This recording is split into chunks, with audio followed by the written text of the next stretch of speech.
Howdy everyone, Camille here. It's been a minute since I uploaded my last training video, so I have a little treat for you guys today.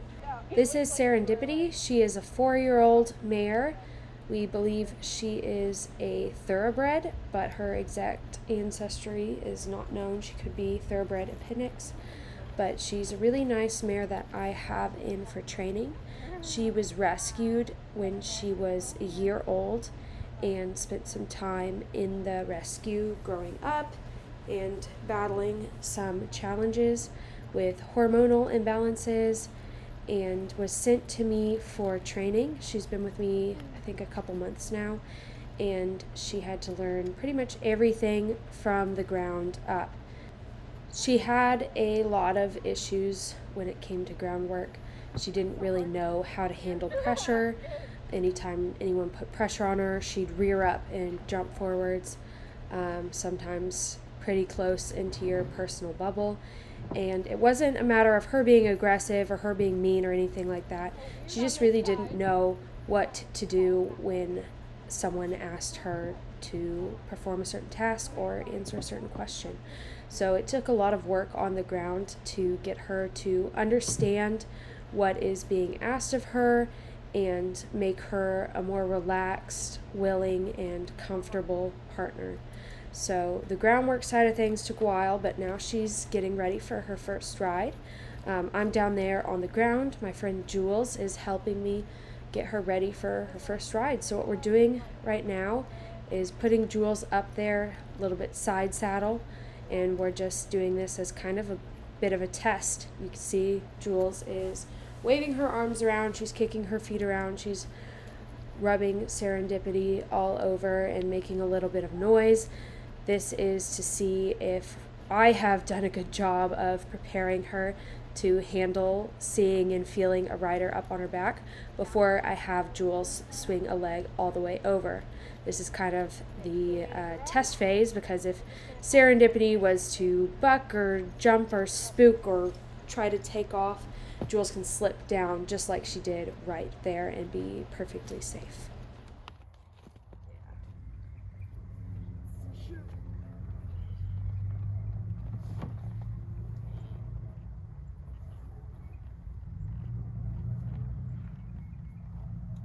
Rub her butt with your foot. There you go. Can we swing over? Yeah.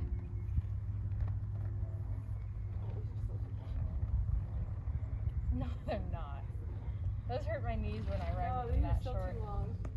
I'm so glad I asked you to make them shorter. Don't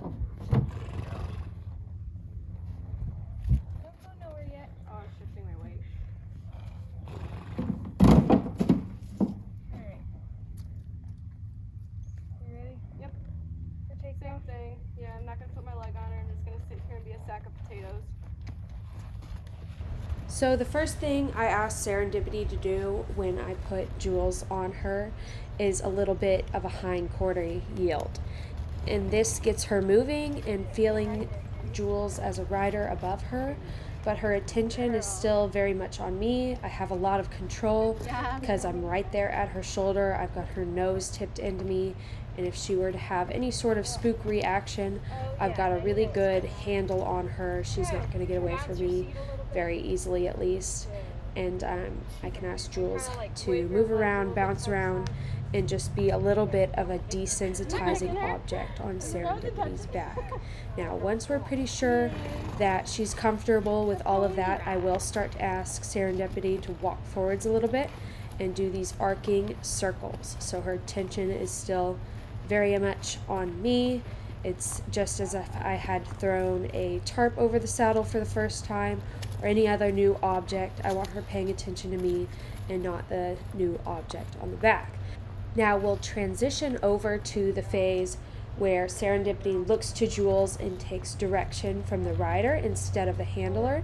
But I didn't start that with Serendipity until ride number 2, which I'll include a short clip of ride number 2 at the end of this session. Ride number 1 is the only ride that I really got the chance to film the entirety of the riding on, because we had 3 people there today: me, Jules riding Serendipity, and then Rosa, who's behind the camera filming. It's not very often that I have 3 people out doing my job with me. It's usually just me, and for this phase of training, Jules and Rosa separately have been helping me out with getting Serendipity started under saddle. I also wanted to make a quick apology. I don't know if y'all can tell, but I am extremely congested, so my voice is really disgusting and nasally. If you didn't notice before, I'm sorry for bringing attention to it, but you'll just have to bear with me for this one. So now that Serendipity's really gotten comfortable, you can see she's walking with a lot more confidence, I just start to send her out further and further on that lunge line and start to kind of let go of her a little bit, take some initiative, take some confidence in where she's putting her feet, and move out more freely. I definitely don't want to keep her going slow forever or punish her for starting to move out a little bit more. So I'm actually pushing her now closer and closer to the jog. I checked with Jules. There she goes, into the jog. I checked with Jules to make sure she was okay with that first, and she was like, yes, send her away. And so I just slowly push her a little bit at a time, walk faster, walk faster, walk faster, until she breaks into that jog of her own accord. The last thing we want is for that transition to be abrupt, because Jules's weight and body is going to change when Serendipity picks up the jog.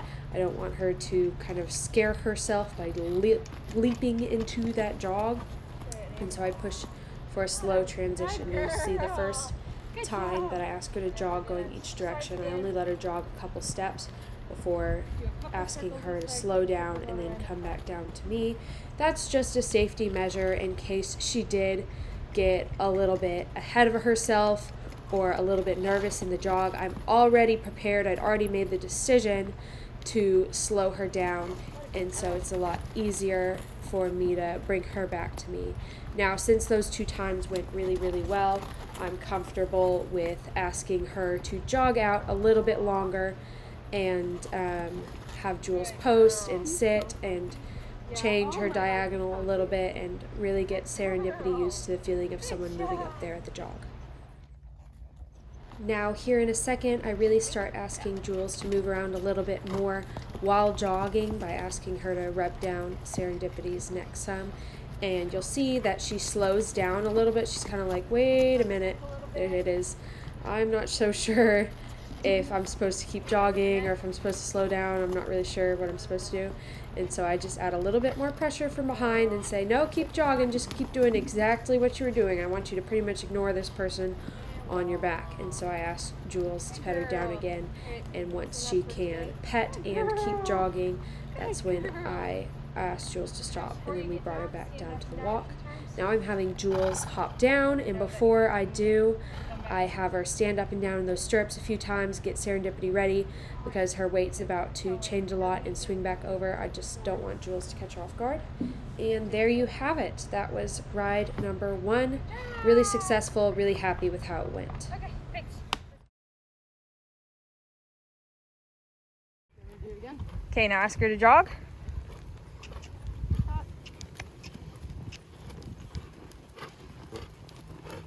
Good girl. Now ask her to walk. Good. Girl, that was so much quicker this time. And change directions to the inside. She already knows what's up. She went fast. Good. Good job, baby girl. And when you're ready, ask her to jog again.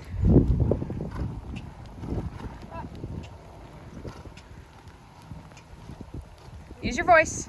Trot. Good.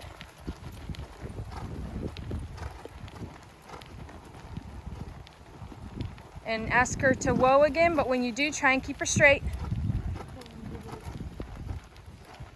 Sit your seat down. All the way, whoa. Oh, that one. Yeah. I thought you meant walk. Now back up. Good.